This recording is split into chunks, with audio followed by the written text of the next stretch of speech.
नमस्कार, आदाब, सत श्रीकाल। My self Ahmad sir, education @Ahmad sir. हम लोग बात कर रहे हैं रिजल्ट के ऊपर। रिजल्ट में क्या अपडेट हो रही है, थोड़ा सब्जेक्ट वाइज भी बात करेंगे। 10th क्लास हिंदी का रिजल्ट अच्छा नहीं था, उसे इंप्रूव किया जा रहा है। 10th क्लास सोशल साइंस वो अच्छा नहीं था, उसे इंप्रूव किया जा रहा है। मैथमेटिक्स 10th क्लास में कोई चेंज नहीं है, साइंस में भी कोई चेंज नहीं है, मगर मैथमेटिक्स और साइंस का रिजल्ट ऑलमोस्ट वही है जो पिछले साल था। तो ये कुछ चीजें हैं जो आपके साथ बात करनी थी। हिंदी 10th क्लास हो गई बात, इंग्लिश 10th क्लास ऑलमोस्ट वही रिजल्ट है जो पिछले साल हुआ करता था। लास्ट ईयर अक्टूबर में जो रिजल्ट था, लास्ट ईयर जो अप्रैल में पेपर था, अप्रैल 2025 में ऑलमोस्ट रिजल्ट उसी के आसपास है। 10th क्लास में कुछ स्टूडेंट पूछ रहे हैं साइकोलॉजी का, 10th क्लास साइकोलॉजी का रिजल्ट बिल्कुल अच्छा नहीं है। 10th क्लास होम साइंस अच्छा है रिजल्ट, कोई प्रॉब्लम नहीं है। डेटा एंट्री पेंटिंग दोनों का रिजल्ट अच्छा है, अभी भी पेंटिंग की कॉपियां चेक हो रही है, ऑलमोस्ट बच्चे पास हो रहे, कोई प्रॉब्लम नहीं है। 10th क्लास पेंटिंग की कॉपी अभी भी इवोल्यूशन में है, बट रिजल्ट अच्छा आ रहा है, ये बताया जा रहा है। तो ये कुछ बातें हैं जो आपके साथ बात करनी थी। अब बात कर रहे हैं 12th क्लास की। 12th क्लास हिंदी का रिजल्ट वही है जो हर साल है, इंग्लिश का भी ऑलमोस्ट वही है। थोड़ा सा अच्छा नहीं है तो केमिस्ट्री में अच्छा नहीं है, तो उसमें इंप्रूवमेंट की गुंजाइश। तो बोला गया कि 16 अनवर्ड अगर खींचना हो तो खींचना। फिजिक्स में वही कहानी है, केमिस्ट्री में वही है, बायोलॉजी में वही है। फिजिक्स की कॉपी अभी भी इवोल्यूशन में है, बट शुरुआती रिजल्ट वही है जो पिछले साल हुआ करते थे, कोई ज्यादा बड़ा चेंज नहीं है। मगर अभी भी इवोल्यूशन जारी है, प्राइमरी रिपोर्ट्स ही है। तो 4 चीजों की कॉपी अभी चेक हो रही है जो पोस्टपोन हुई थी। 29th वाली बिहार वाली भी कॉपी अभी इवोल्यूशन में है। 1 दिसंबर वाला जो रिजल्ट है, 5 दिसंबर को जो एग्जाम हुआ था, उसका भी इवोल्यूशन अभी चल रहा है। 2 दिसंबर की कॉपी आपको पता है कि फिजिक्स ऑल ओवर इंडिया के लिए पोस्टपोन हुई थी। फिजिक्स की कॉपी, हिस्ट्री की कॉपी, लाइब्रेरी एंड इंफॉर्मेशन की साइंस की कॉपी, और आपको पता है कि ये सारी चीजें अभी भी इवोल्यूशन में चल रही है। 10th क्लास की पेंटिंग जो पोस्टपोन हो गई थी वो भी इवोल्यूशन में चल रही है। रिजल्ट जहां तक बात है अभी भी वही है, स्टिल बोर्ड का वही मंशा है कि 15 जनवरी के बाद दिया जाए। तो 15 जनवरी से पहले अभी पॉसिबिलिटी है नहीं, किसी कंफ्यूजन में रहने की जरूरत नहीं है। 12th क्लास का रिजल्ट पहले आएगा, उसके बाद 2-3 दिन में 10th क्लास का भी रिजल्ट आएगा। बोर्ड सेम डे देने के मूड में नहीं है। कुल मिला के कहानी है कि 15 जनवरी से लेकर 20 जनवरी तक 12th का और 10th का दोनों रिजल्ट आ जाएगा। डिजी ऑनलाइन में रिजल्ट हो गया 15 जनवरी से 20 जनवरी, ऑनलाइन मोड। उसके बाद बात आ रही कि डिजी लॉकर में कब आएगा। जिस दिन रिजल्ट ये आ जाएगा ऑनलाइन, वहां से 1 वीक में डिजी लॉकर में अपडेट हो जाएगा। Hard copy of marksheet come certificate, migration come transfer certificate, ये दोनों डॉक्यूमेंट्स आपको मिलेंगे स्कूल से, एआई सेंटर से, स्टडी सेंटर से। कब मिलेंगे? 15 फरवरी से। इसके पहले पॉसिबिलिटी बिल्कुल नहीं है, मैं आपको समझा दूं। इसके अलावा कुछ क्वेश्चन है 12th क्लास के बच्चों का अपने को लेकर। हिस्ट्री का क्या है? हिस्ट्री की कॉपी अभी इवेलुएट हो रही है, इसलिए अभी ओवरऑल कुछ नहीं है। अर्ली चाइल्डहुड एजुकेशन का भी क्वेश्चन है, वो भी मैं आपको बता दूं कि उसका बहुत अच्छा रिजल्ट है, हर साल ही रहता है। होम साइंस का रिजल्ट भी बहुत अच्छा है। जो प्रैक्टिकल सब्जेक्ट्स हैं जैसे फिजिक्स है, केमिस्ट्री है, बायोलॉजी है, अर्ली चाइल्डहुड एजुकेशन है, होम साइंस है, इन्वायरमेंटल साइंस है, इन सब का रिजल्ट ऑलमोस्ट ठीक रहेगा। क्यों रहेगा? क्योंकि इसमें 16 ऑनवर्ड अगर आप जाते हो तो बोर्ड को 21 बनाना थोड़ा इजी होगा, मगर उसके लिए 90 to 100% कॉपी अटेम्प्ट होनी चाहिए। अगर आप ऐसा करके आए हो, 15 to 16 मार्क्स का बिल्कुल करेक्ट है, तो आप ये मान के चलो पास हो जाओगे। स्टूडेंट के ढेरों सब्जेक्ट वाइज क्वेश्चन है, क्या मैं इतने मार्क्स का करके आए पास हो जाओगे?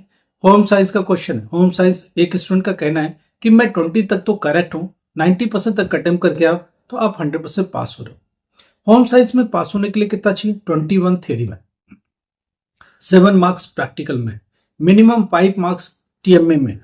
तो अगर 21 का है, 20 तक बिल्कुल करेक्ट हो आप, आपके हिसाब से 90% तक अटेम्प्ट करके आए हो, तो दुनिया की कोई ताकत आपको फेल नहीं कर सकती। बायोलॉजी में सेम सिनेरियो है, ज्योग्राफी में सेम सिनेरियो, होम साइंस में सेम सिनेरियो है।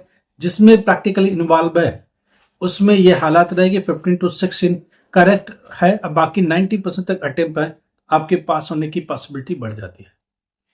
एनआईएस में कुछ भी प्रॉब्लम है, अभी एडमिशन किसका चल रहा है? एक स्टूडेंट कह रहा है अप्रैल में एडमिशन हो जाए क्या? अप्रैल 2026 का एडमिशन बंद हो चुका, 2 महीना पहले बंद हो गया। अभी अक्टूबर नवंबर 2026 का एडमिशन चल रहा है, आप ले लीजिए। कुछ भी प्रॉब्लम है एडमिशन को लेके, एग्जामिनेशन फीस को लेके, टीएमए को लेके, आप 2 साल से फेल हो रहे हो, लगातार 3 साल से फेल हो रहे हो, क्योंकि सब्जेक्ट का चुनाव ठीक नहीं है। आपको वो सब्जेक्ट लेना चाहिए जो इजीली निकल जाए अगर आप उस तरह से स्टडी नहीं करते हो।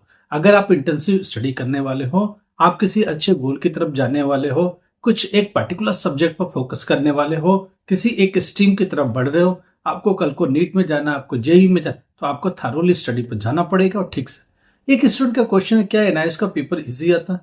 जी नहीं, एनआईएस का पेपर का लेवल बहुत अच्छा है। उसमें एक प्रॉब्लम है, 11th-12th का दोनों मिक्सअप होके आएगा रादर देन दूसरे बोर्ड से अगर कंपैरिजन करते हो, आप स्टेट बोर्ड में करते हो तो 12th का सिलेबस आएगा, सीबीएसई की करते हो तो सिर्फ 12th का आएगा। जब एनआईएस की बात करते हो तो इसमें 11-12 दोनों का सिलेबस आता है, इसलिए इसमें अच्छा खासा नॉलेज, प्रॉपर नॉलेज होना बहुत जरूरी है पास होने के लिए। इजी नहीं है, पेपर का लेवल बहुत अच्छा है, पेपर बहुत अच्छा आता है। अगर आपकी अच्छी तैयारी नहीं है तो पास होना इतना आसान नहीं है। आपको पता है कि 60% से ऊपर का रिजल्ट इस बोर्ड का नहीं बनता है, 60-62% तक जा पाता है। तो 50 to 62 के परसेंट के बीच में ही रहना है। 80-90% कभी भी इस बोर्ड का रिजल्ट नहीं गया है, तो आप 60% के आसपास एवरेज लेके चलो, 60-62% तक रिजल्ट लेके चलो, इतना ही बच्चा पास होता है। बाकी बच्चे फेल होंगे क्योंकि बोर्ड का लेवल अच्छा है। जो दूसरे बोर्डों से बच्चे आते हैं जिनकी तैयारी नहीं है, जिनकी लगातार फेल होने का रिकॉर्ड है, अभी भी पढ़ाई करके एग्जाम ठीक से नहीं दिया, तो पास होने की ज्यादा उम्मीद न करें। फिर भी बोर्ड ने कोशिश किया कि मैक्सिमम बच्चों को जिनको निकाल सकते हैं, 1 नंबर से फेल हो रहा निकालो, 2 नंबर से फेल हो रहा निकालो, 3 मार्क्स से फेल हो रहा निकालो, मगर उसके लिए एक्स्ट्रा क्वेश्चन अटेम्प्ट होने मैंडेटरी है ताकि वो आपको मार्क्स दे सके। आप 20 मार्क्स का अटेम्प्ट करके आते हो, 20 सही है, आप सोचते हो कि अगर हमको 26 मिल जाए, गलती से नहीं मिलेगा। हिंदी में पास होने के लिए थ्योरी में 26 सही है, इंग्लिश में पास होने के लिए 26 सही है, पॉलिटिकल साइंस में पास होने के लिए थ्योरी में 26 सही है, क्योंकि 7 मार्क्स टीएमएस से कंट्रीब्यूट होगा पास कराने में। कुछ भी प्रॉब्लम एजुकेशन से रिलेटेड, ग्रेजुएशन में पास नहीं हो रहे, पोस्ट ग्रेजुएशन में पास नहीं हो रहे, एक सर्टेन कोर्स की तरफ जाना, बीबीए जाना, एमबीए जाना, बीसीए जाना, एमसीए जाना, आप हम लोगों से बात करो, हम लोग आपकी मदद करने को तैयार है, हम लोग आपकी हेल्प करने को तैयार है। आपके पास नंबर नीचे चल रहा है, कॉल करो, मैसेज करो, हम लोग उस प्रॉब्लम को टैकल करेंगे, हम लोग उसको रिजॉल्व करेंगे, और जो बेहतर हो सकेगा वो करेंगे। जो कुछ भी बेहतर कर सकते हैं वो जरूर करेंगे। तो आप इन चीजों को एडजस्ट करो, अपनी प्रॉब्लम को हमारे साथ शेयर करो, हम लोग कुछ न कुछ बेहतर रास्ता निकाल के देंगे। एजुकेशन में प्रॉब्लम कभी भी आ सकती है। आपको लगता है कि हम पढ़ने में ठीक नहीं है, कंफ्यूजन है, आप इन सब्जेक्ट में फेल हो गए, उस सब्जेक्ट में फेल हो गए, क्या करें फ्यूचर में, कैसे क्लियर करें अपने सब्जेक्ट को, कैसे करें 10th class clear, D pharma के लिए कैसे जाए, बी फार्मा के लिए कैसे जाए, नीट के लिए कैसे। आप हम लोग को अपनी प्रॉब्लम बताओ, डिटेल्स शेयर करो, हम लोग देखते हैं उसमें क्या बेहतर हो सकता है, कब उसमें क्या करेंगे कि बेहतर होगा। क्या फ्रेश एडमिशन के साथ जाना पड़ेगा, क्या स्ट्रीम चेंज करके जाना पड़ेगा, क्या बेहतर होगा, असाइनमेंट किस में सपोर्ट करेगा, प्रैक्टिकल किस में सपोर्ट करेगा, थियरी में पास होने के लिए क्या चाहिए, ये सब चीजें समझ बूझ के हम लोग करेंगे। तो जो भी कर सकते हैं बेहतर वो हम लोग जरूर करेंगे। तो आपके लिए जो भी बेस्ट हो सकेगा वो हम लोग करने की कोशिश करेंगे, आपकी पूरी मदद करने को तैयार है, हेल्प करने को। एजुकेशन में कुछ भी लगता है, किसको कॉल करें, किससे हम अपनी बातें कर सके, किससे अपनी प्रॉब्लम शेयर कर सके, कौन है जो हमारा सोल्यूशन देने को तैयार है, आप हम लोगों को मैसेज करो, हम लोग आपको कॉल बैक करेंगे, या आप कॉल करो, बट पहले लिखो कि ये प्रॉब्लम्स है, हम लोग कॉल बैक करेंगे या कॉल बैक करने को बोलेंगे। फिर आपकी कॉल को अटेंड करेंगे, सुनेंगे, समझेंगे, रिजॉल्व करने की 100% कोशिश करेंगे। लाइक करो, सब्सक्राइब करो, शेयर करो। Thank you so much.